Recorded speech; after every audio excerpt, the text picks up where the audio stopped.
یہ ہیں مساجد سبع، مدینہ منورہ کی وہ 7 تاریخی مساجد جو غزوہ خندق سے جڑی ہیں، جہاں صحابہ نے اسلام کا دفاع کیا اور نبی کریم صلی اللہ علیہ وسلم نے دعائیں فرمائیں۔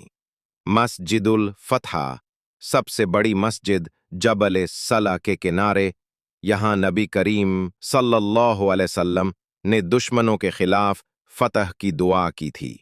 مسجد سلمان الفارسی، حضرت سلمان نے ہی خندق کھودنے کا مشورہ دیا، یہ مسجد ان کی یادگار ہے۔ مسجد علی، یہاں حضرت علی مورچہ زن تھے، اسلام کے شیر کی بہادری کی نشانی۔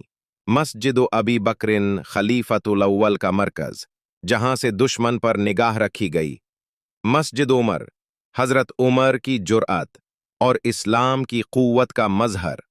مسجد سعد، حضرت سعد بن معاذ، مدینہ کے عظیم محافظ۔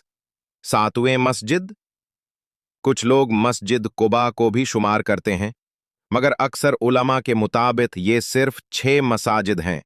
آج یہ جگہیں زیارت گاہ بن چکی ہیں، جہاں تاریخ، ایمان اور قربانی کی خوشبو ہے۔ یہ مساجد ہمیں یاد دلاتی ہیں کہ ایمان صرف لفظ نہیں، قربانی مانگتا ہے۔